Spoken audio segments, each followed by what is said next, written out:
Alright, in this video I'll be doing directional derivatives. I'll be doing directional derivatives. Okay, so with directional derivative, actually we want to determine the directional derivative of say we have a scalar field given by phi, which is in terms of phi of r, like which is in this way, where r is in terms of x, y, and z. Okay, so we have something like this. Now what we want to determine is the directional derivative of this scalar field here in the direction of a unit vector u. So we want to determine the directional derivative of phi of r in the direction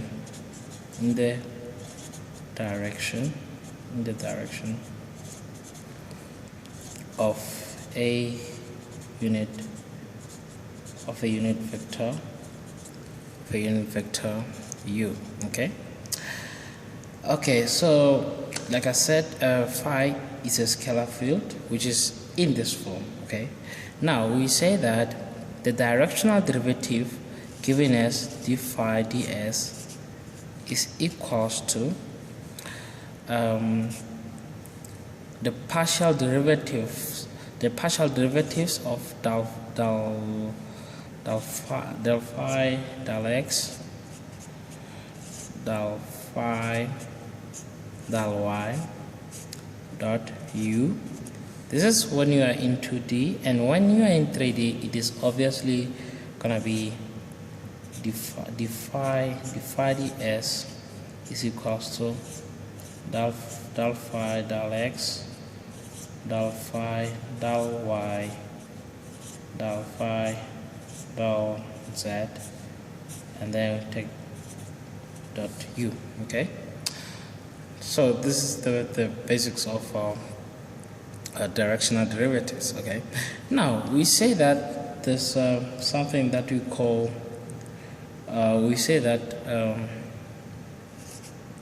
this del phi del x, del phi del y, del phi del z is called the gradient of phi, and is denoted by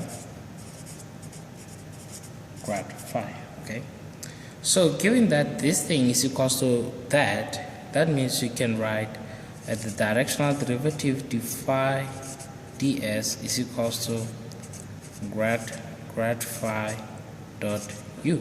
Okay, simple as that. Okay, and then we say that, please remember that u is a unit vector in the required direction. U has to be a unit vector. Okay, now this leads us to corollary number one.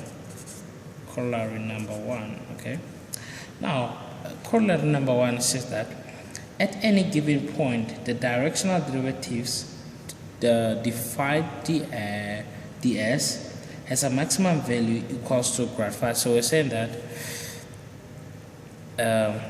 at any given point the directional derivatives, which is d phi ds, has a maximum value which is equals to the magnitude of grad phi,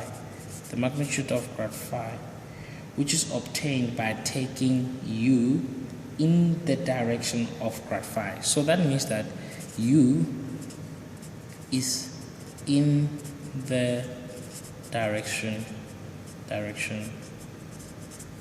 of grad phi. So like they are linear vectors. They are vectors on acting on the same line.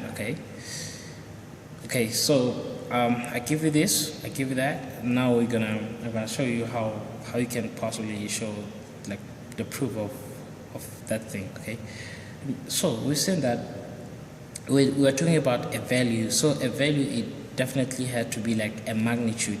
So if you want the magnitude of this thing here, that means that the phi ds is equals to grad phi magnitude multiplied by the unit vector magnitude multiplied by the cos of the angle between them, and then let's call that angle alpha. So I'm saying that alpha is the angle between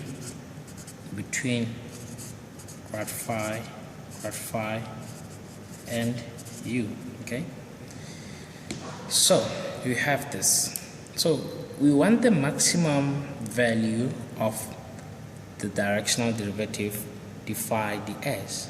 So to get that maximum value, we know that u is a unit vector, therefore the magnitude u must be equals to 1.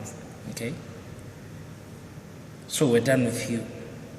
I hope you got that point. I'm saying that u is a unit vector and then its magnitude is equals to 1. Okay, now one other thing, so if u is equals to 1, we're gonna be left with the phi over ds is equals to grad phi magnitude multiplied by cos alpha. Okay, we want the maximum value, right?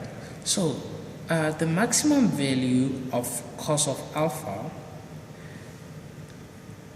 let me talk about that one here. The maximum value of cos alpha is equals to 1. That is review your grade 9 maths. You know that the maximum value of cos alpha is equals to 1, and that is achieved when alpha is equals to 0. Okay, and then like this thing here corresponds with what we said here. We said that u is in the direction of u. U is in the direction of grad phi, meaning that there is no, like, the angle between them is 0. So alpha has to be 0 in order to get the maximum directional derivatives. So if alpha is 0, that means our cos of alpha is going to be 1. So we say that maximum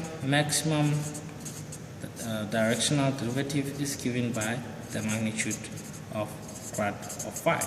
Okay, so that's it for that, for corollary number 1, and then we're gonna head to corollary number 2, and I go to corollary number 2. Okay, corollary number 2. Okay, so corollary number 2 has 2 sections. So let me give you first this first section, section 1. Okay, now it says that the vector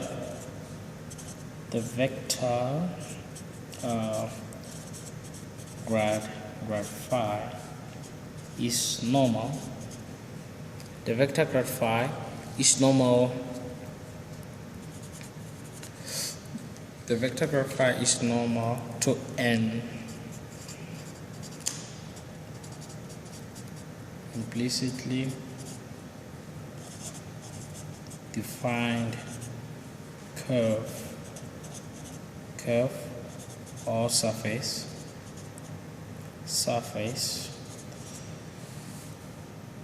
given by this equation here. Phi is equals to c, and then c, where c is a constant. Okay, so I'm gonna prove it. I'm not really gonna prove it. I'm gonna try to get you to understand, like, what is actually happening. What's the whole thing? What's the whole idea behind this thing of having the grad phi being normal to what? To our curve, and then grad phi being perpendicular to our unit vector u. Okay. Now, the way in which you're gonna do that, the way in which you're gonna come about that thing, okay? Suppose u suppose u is a unit tangent vector. So remember that u is a unit vector, right? So suppose u is a unit tangent vector. Okay, let me try to draw the curve. So assume this is our curve, right? So we say that assume u is a unit tangent vector. So assume this is u, okay? This is our vector u, okay? We're gonna assume that that is u at any point, at a point. So the point that I've selected is gonna be this point here on the curve. And then, okay, we have this curve here, and then we say that our curve is given by phi is equal to c, okay? Then at this point here, where u is tangent to our curve, at this point, the directional derivatives del phi del s is equals to 0, because you're going to take the derivative of a constant, and then we know that the derivative of a constant is equal to 0. Okay, so this is equal to 0 when we take it in the direction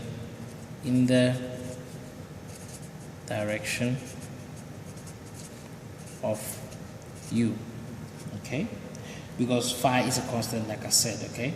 Then we have thus we have 0, which is equals to the phi ds, our directional derivative, which is equals to grad phi dot u. And since we have the dot product, which is equals to 0, that means that grad phi is perpendicular to u. Okay, so if grad phi is perpendicular to u and u is a tangent vector, that means that grad phi is normal to the curve. Okay, so like if I'm to try to draw grad phi can be a vector which would act along this line here. So here it's a 90 degree. So we say that this vector here is grad phi. Okay, so that's the whole idea behind the first part of corollary number 1. Okay, now I'm gonna head to the second part of corollary number 2. And then for that part, it says that so the second part, it says that del z, okay, sorry, it says that second part of corollary number 2 says that del z del x del z del y and then minus 1 is a normal vector,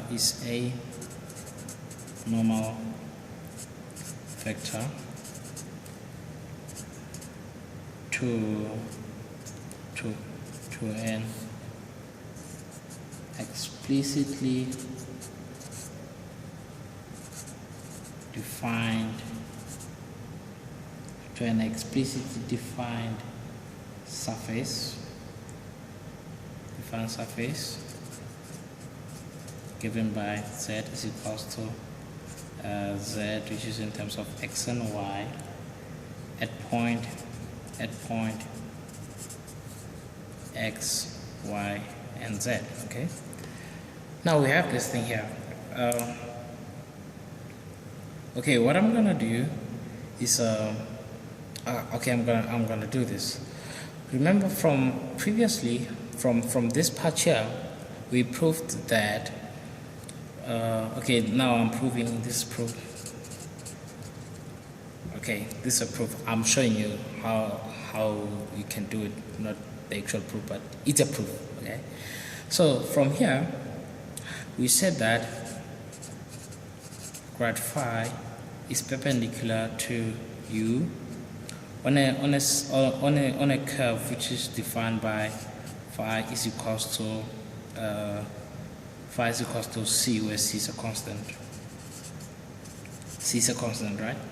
Now, what we have here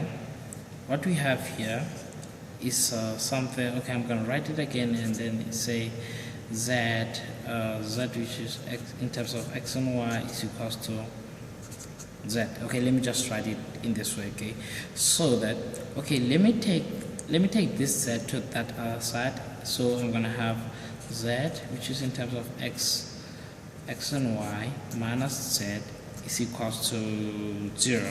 Okay, now what we can see here is that we can take this thing here as phi, since that we can take this part here as phi. Remember, phi is in terms of x, y, z, so we can take the whole of this thing x as phi, and then this one here, this 0 is a constant. Okay, 0 is a constant. So if we are to take the partial derivatives of this thing here, of which I'm gonna do it on this other sheet. Okay, let me just do this so I can see. Okay, if you have to take the partial derivatives of what we have here, know that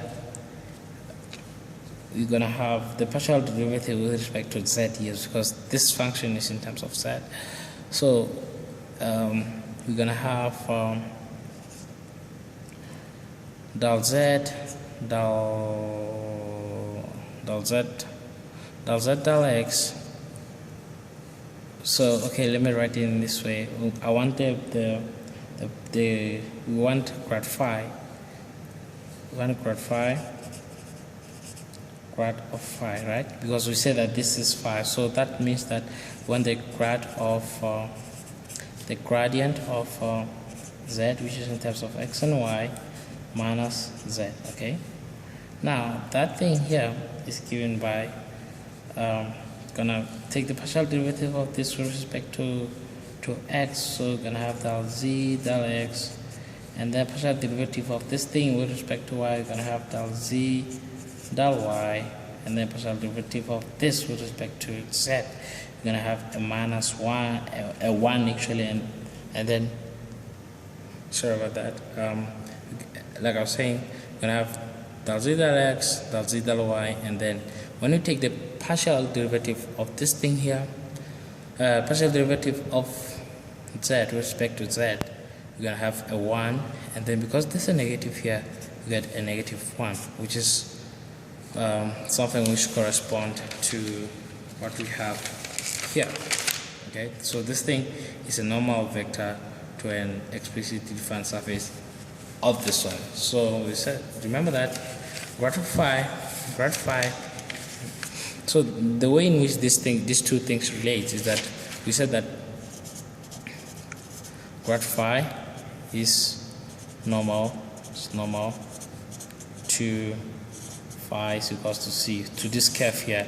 So we're saying that this one here, this vector here is normal to this curve. Okay, so that was it for this video. Thanks for watching. If you have any question, pop it out, and then we'll try to figure out how we can, or if you don't understand something, tell me, and then I'll try to explain it in a better way. Don't forget to subscribe and get your friends to like the video and then pass. Okay, thank you.